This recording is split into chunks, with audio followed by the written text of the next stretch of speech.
I'm not gonna lie, not gonna do it.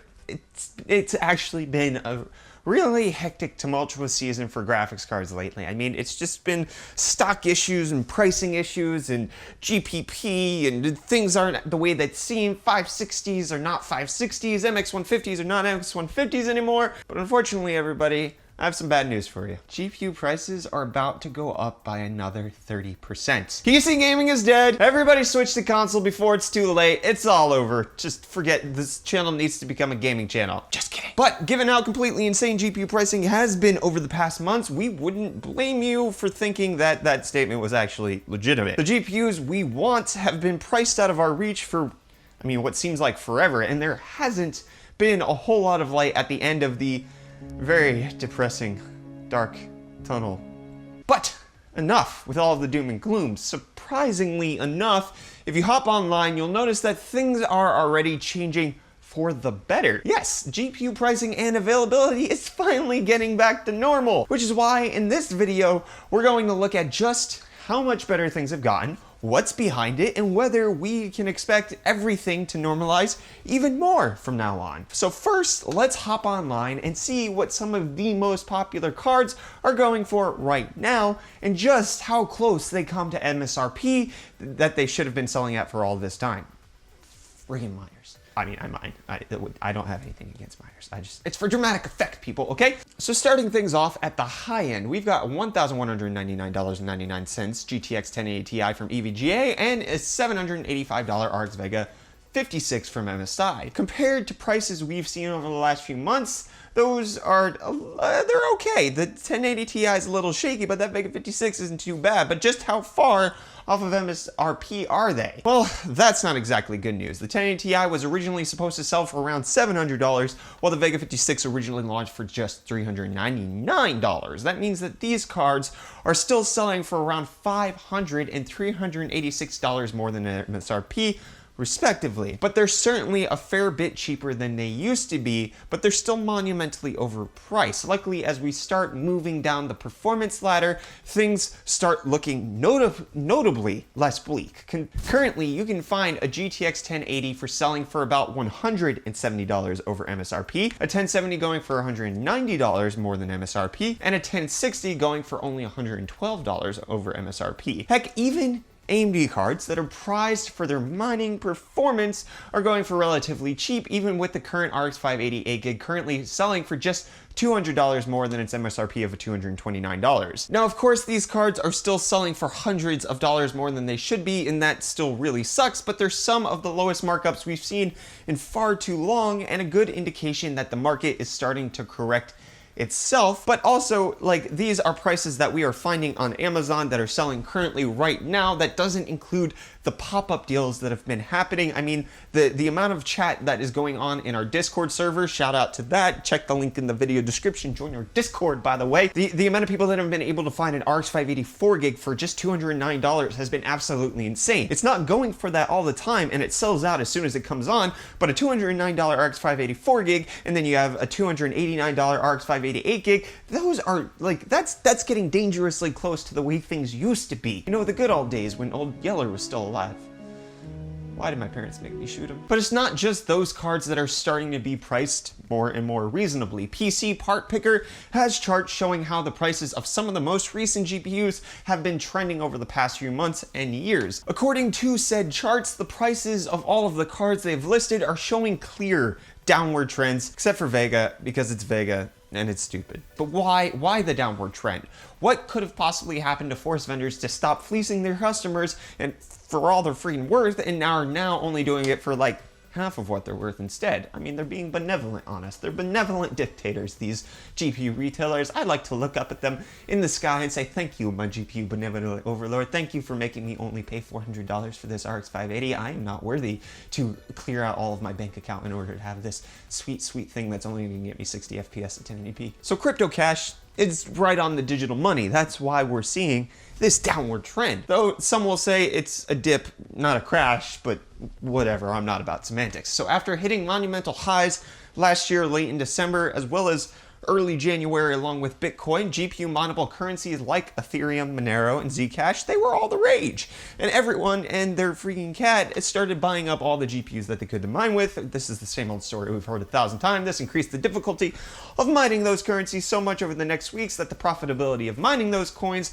wasn't, well, no, it was too much for a lot of people to keep doing it. This difficulty increase, coupled with huge price corrections that Bitcoin and most altcoins are still experiencing, that made mining seem like a much less exciting prospect. And by made it seem, I mean it basically is. Like, the cost to mine a Bitcoin is basically what a Bitcoin's worth right now. Like, miners aren't earning anything right now. They're basically paying to mine a Bitcoin. Like, it's so dangerously close to going below what it costs to mine a Bitcoin that if it does, we could see a whole bunch of shenanigans come out. Miners shutting down, the whole market collapses. It just could be bad news bears. So subsequently, demand for GPUs eventually started to wane. Now, don't get me wrong, there are still a number of miners who are gathering up as many cards as they can, just like Jay's 2 cents posted yesterday about the 1,300 cards that this miner group bought. Like, absolutely banana hammock insane, but that number has decreased enough to make it impossible for vendors to keep charging completely ludicrous prices for their cards. Demand wane, supply increases, and the market corrects itself and we have lower prices. It's beautiful. If you look at PC part pickers charts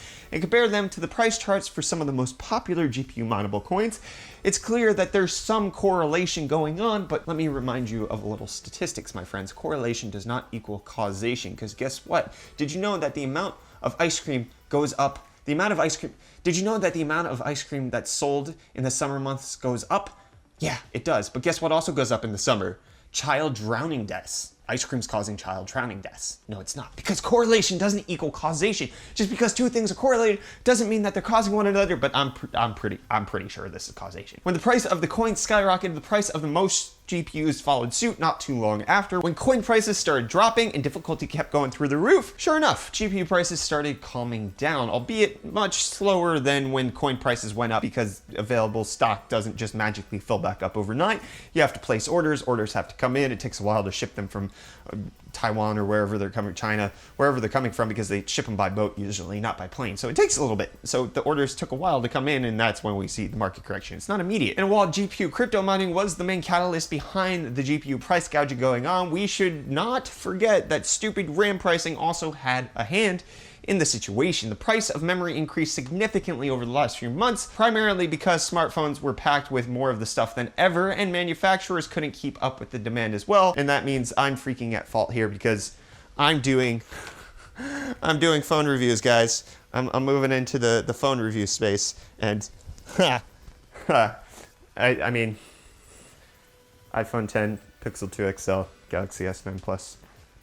I think I have more RAM in those phones than Rikus has in his editing machine. I have more RAM in those phones than Rikus has in his editing machine. That's insane.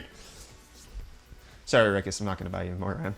Deal with it. So this meant that not only DRAM modules were becoming increasingly more expensive, as PC part pickers memory price charts indicate, but the memory in our favorite graphics cards were also harder to come by because they took longer to produce, because all of the foundries were instead producing mobile RAM instead of graphics card RAM, and thus made everything more expensive to manufacture for the graphics cards, which we also had to cough up for. Luckily, whether it be due to increased production or lower demand, which we've discussed in our previous videos, memory prices have recently started to follow the same trend as GPU prices, which is more of a downward, or at least not as gratuitously upward trend. But no matter the reasons, the important thing here is that GPUs really are starting to become more affordable and are easier to find in stock again. They're still not at pre-crypto mining boom levels, but they're definitely getting there. There are pop-up sales like you wouldn't believe.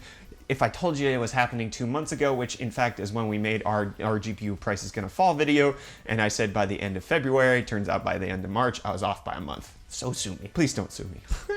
And unless we see another major price increase for GPU mineable coins, which does anybody guess? This will probably continue until it won't be impossible to find higher end cards at or around their MSRPs, which is a freaking wonderful prospect. But I want to hear y'all's story. What have you seen as far as the GPU pricing market? Have you been pushed out of buying graphics card for so long that you're now actually seeing prices that you could afford to pay for the graphics card that you so desperately want? Were you able to pick up any of those flash sales that were going on for graphics cards. Did you pick up an RX 580 for $209? The 4 gig model? Did you pick up an RX 580 for $250, $290? That'd be fantastic. Let me know how you all are seeing the prices in your local areas, because obviously we only pulled the PC part picker from America, but are GPU prices coming down in your country? Are you seeing deals that you weren't seeing until like freaking Black Friday, or right before Christmas, the holiday season?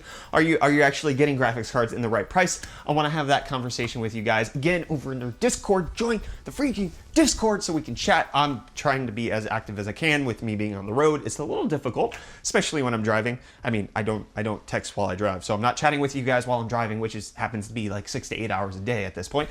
But I try to be as active as I possibly can. So guys, head on over to the Discord. Let's have that conversation. If you don't like Discord, we can talk in the comments. I'm also active there. Be sure to smash the like button. If you enjoyed this video, please get subscribed to stay up to date on all of our tech-related content. We were this freaking close to 100,000 subscribers. I can basically taste it. I want that 100K silver play button. Oh, please. That's begging. Anyways, I don't care. In case you also didn't know, me and Son of a Tech are actually partnering up to do a B250M mining motherboard giveaway, which, in a video where we're talking about GPU pricing coming down and anti-miner stuff, we're also giving away a beautiful B250M motherboard from Gigabyte for mining, which you can win. So I'm going to put the link for the video in the end cards and pop up, whatever. Definitely check that out. Get entered into that giveaway if you want to win that motherboard for, in the future when graphics card prices go up again. Anyways, I'm Brett with the UFD Tech channel. Thank you so much for watching, and I'll see y'all in the next video. Cheers.